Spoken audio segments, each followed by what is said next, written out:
লাইফে ups and downs আসবে, that's part and parcel of everybody's life. ভারতের প্রধানমন্ত্রীও election হারে, ক্লাসের লাস্ট বয়ও ফেল করে, সচিন তেন্ডুলকরও 100 করে, সচিন তেন্ডুলকর 10টা ম্যাচে ফেলও করে। সচিন তেন্ডুলকর ভারতের হয়ে 700 ইনিংস খেলেছে, 700 সেঞ্চুরি করেছে 100টা, তার মানে বাকি 600টা ম্যাচে তো সে 100 করেনি। But every time he has turned out for India, he has believed that he will succeed. এর মূল কারণ হচ্ছে যে everybody will fail, but you have to come out of failures. You know, there will be an exam in school, there will be a pre-semester exam in school where your results will not be good. Maybe you have not studied enough, but that doesn't mean যে পরের সেমিস্টারে তোমার যে results হবে that will not be good. It will exactly depend on what you do from that semester to the next semester.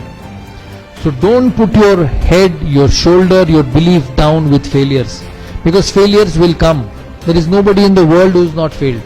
Virat Kohli ke dekho, last 3 months hasn't got a run against Australia, hasn't got a run in the IPL. Shobai IPL dekho to?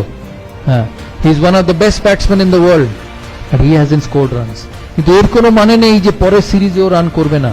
ও তখনই run করবে না যখনই ও নিজে বিশ্বাস করে যে ও run করতে পারবে না। But if he believes that he will succeed and he works towards being successful, he will succeed. আমি অনিল কুম্বলের একটা ঘটনা বলি বিফোর তোমাদের কাছ থেকে প্রশ্ন নেবার আগে। 2003 সালে ভারত অস্ট্রেলিয়া যায়। 2003 সালে ভারত অস্ট্রেলিয়া যায়, সেখানে অস্ট্রেলিয়ায় 2টো স্পিনার নিয়ে যেতে চেয়েছিল ভারতীয় সিলেক্টররা। আমি যখন ক্যাপ্টেন, আমাকে বলা হয় যে হরভজন সিং যাবে আর মুরলী কার্তিক যাবে। আমি ওই সময় জানতাম যে অনিল কুম্বলে যদি ওই ট্যুরে না যায়, অনিল কুম্বলের ক্যারিয়ার হয়তো শেষ হয়ে যাবে।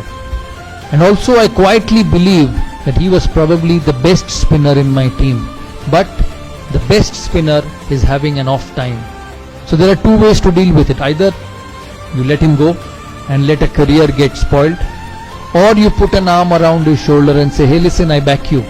আমি মনে করি যে তুমি সাকসেসফুল হতে পারো, কারণ একটা মানুষ যখন বড় প্লেয়ার হয় বা একটা তোমাদের মধ্যে থেকে কেউ যখন 10 বছর বাদে, 15 বছর বাদে, 20 বছর বাদে সাকসেসফুল হবে, সে এতদিন ধরে যখন সাকসেসফুল হয়ে এসছে তার মানে তার অ্যাবিলিটি আছে, তার মানে তার ভালো জিনিস করার যে কোয়ালিটি সেটা আছে। কিন্তু কোনো মানুষের লাইফের গ্রাফ এক থাকতে পারে না।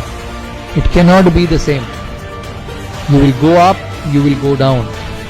But that is when a genuine leader comes in. আমি তখন সিলেকশন কমিটি মিটিং চলছে, রাত্রিবেলা সেমিফাইনালের আগে অস্ট্রেলিয়ার টিম হবে। আমাকে সিলেক্টররা বললো যে ওই 2 জন যাবে। আমি মিটিংয়ে ঢোকার আগে জনকে বলি যে অনিল কুম্বলেকে যেতেই হবে অস্ট্রেলিয়া, কারণ ও যদি না যায় his career will come to an end. John agreed. জন বলল হ্যাঁ ঠিক আছে, অনিল কুম্বলে যাক। আমরা সিলেকশন মিটিংয়ে ঢুকি, 2 ঘন্টা, 2.5 ঘন্টা, 3 ঘন্টা সিলেকশন মিটিং চলে, কিন্তু অনিল কুম্বলেকে কোনো সিলেক্টর নিতে চায় না। আমি মিটিং শেষ হবার আগে অবধি বলি যতক্ষণ না অনিল কুম্বলের নাম এই খাতায় লেখা হবে আমি এই মিটিং ছাড়বো না। অনেকক্ষণ তর্কাতর্কি পর সিলেক্টররা বলে ঠিক আছে, তুমি ভারতীয় টিমের captain, you are the captain of the side, I give you what you want. কিন্তু ভারত যদি ভালো পারফরমেন্স না করে অনিল কুম্বলের আগে তোমার চাকরি যাবে। টিম সিলেক্ট হয়, অনিল কুম্বলে অস্ট্রেলিয়া যায়। অনিল কুম্বলে 5th টেস্ট সিডনিতে, লাস্ট ডে, যেটা স্টিভ বল লাস্ট টেস্ট, তোমরা সবাই দেখেছো হয়তো, স্টিভ বল লাস্ট টেস্ট, ভারতকে 7 উইকেট নিতে হবে টেস্ট ম্যাচটা, সিরিজটা জেতার জন্য। আমার সকালে অনিল কুম্বলের সঙ্গে দেখা সিডনি মাঠের ড্রেসিং রুমে। আমি অনিলকে গিয়ে জিজ্ঞেস করি যে Anil, this is one of the biggest days in Indian cricket, কারণ ভারত অস্ট্রেলিয়ায় গিয়ে অস্ট্রেলিয়াকে কোনোদিন হারাতে পারেনি, and we have a chance of beating them. তখন আমি বললাম what should I do, 90 over সারাদিনের খেলা, আমাকে 7টা উইকেট নিতে হবে, এরপরে সিরিজ শেষ, how do I go about. আমাকে একটা কথা বললো যে তুমি you worry about the 45 overs from the other end and I will look after the 45 overs from this end, because he is such a champion. Anil Kumble আমরা ওই সিরিজে এত ভালো খেলি, আমার এখনো মনে আছে অস্ট্রেলিয়াতে যখন 5th টেস্টের পরে সিডনি, এরা মিডিয়া রুম এত বড় ছিল, আমি মিডিয়া রুমে ঢুকি, মিডিয়া কনফারেন্সে আমি হঠাৎ ঢুকে দেখি শুধু হাততালি। আমি অবাক হয়ে যাই ফার্স্টে যে কেন এত হাততালি দিচ্ছে, কি কারণ। অস্ট্রেলিয়ার এক মিডিয়া আমাকে বলে যে we are extremely proud of the Indian team, যে লাস্ট 15 বছরে অস্ট্রেলিয়ান ক্রিকেট এত শক্ত ছিল যে কেউ কম্পিট করেনি। You were one of the only side who not only competed but you beat us at home. আর এটা পসিবল ছিল because of Anil Kumble. He finished as the highest wicket taker of the season and ওই বছর Anil Kumble 75টা wicket পেয়েছিল, যেটা ওর ক্যারিয়ারে কোনোদিন পায়নি।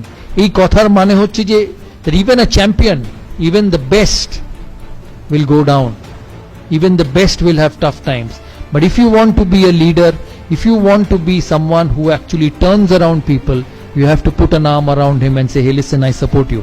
আমি বিশ্বাস করি যে তুমি আমার টিমকে এগিয়ে নিয়ে যেতে পারবে, and it works like magic. তাই এই কথাগুলো বললাম, তোমরা মাথায় রেখো। তোমাদের কি প্রশ্ন আছে আমাকে জিজ্ঞেস করো, লজ্জা পাবে না, কারণ আমি তো বারবারই সেরকম কথা বলতে পারবো না। তাই this is one time opportunity for all of you. জানি অনেকক্ষণ বলে ফেললাম, প্রায় 50 মিনিট হয়ে গেল। তোমরা বলো, তোমরা কি জানতে চাও? বাট বিফোর আই ফিনিশ আমি একটা কথা বলতে চাই যে আমি এর আগে কোনোদিন কোনো ইনস্টিটিউটের অ্যাম্বাসেডর হইনি। This is the first time. আমি প্রায় 100টা ব্র্যান্ড এন্ডোর্স করেছি, কোক থেকে, এই কোক, পেপসি, যা বলবে সব। দাদার ছবি হয়তো তোমরা সারা কলকাতার কোনো না কোনো হোর্ডিং এ দেখেছো। But one of the main reason of me being a part of this institute is to see your career grow. তাই আমার অ্যাসোসিয়েশন এই ইনস্টিটিউটের সাথে সাকসেসফুল তখনই হবে যখন তোমাদের ইনস্টিটিউটের চিফ ট্রাস্টি, তোমাদের প্রিন্সিপাল 1 বছর বাদে, 2 বছর বাদে বা 3 বছর বাদে যখন আমার সঙ্গে ফোনে কথা হবে, তখন যাতে বলতে পারে যে দাদা আপনি আমাদের ইনস্টিটিউটের সাথে ইনভলভ হয়েছিলেন, we have produced some scholars from this institute and that will only happen because of you. খেলাধুলায় কোচ, পড়াশোনায় teacher can teach you, can tell you what to do, but what you become, what you do is up to you. দেখবে বাড়িতে মা যখন রেগে যায় প্রায় বলে যে আমি তো ঘোড়াকে জল অবধি নিয়ে যেতে পারি, আমি তো জল খাওয়াতে পারবো না। So it's the same thing.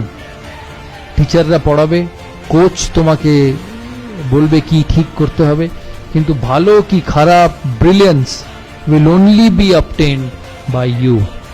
তাই এখানে তোমরা হচ্ছ দ্য মোস্ট ইম্পর্ট্যান্ট। আমি তোমাদের চিফ ট্রাস্টিকে আমি রিকোয়েস্ট করেছি যে আমি অ্যাটাচড হয়েছি এখানে। All what I want is a great environment for students to study, a great environment for students to showcase their talent and become the best. কিন্তু এই এনভায়রনমেন্টটা ধরে রাখার যেমন ওনাদেরও কর্তব্য, তোমাদেরও কর্তব্য। কারণ মনে রাখবে এই ইনস্টিটিউটটা ইজ ফর ইউ। এই ইনস্টিটিউট থেকে তোমাদের চিফ ট্রাস্টি বা মালিক ডিগ্রি নিয়ে বেরোবে না, ডিগ্রি নিয়ে বেরোবে তোমরা।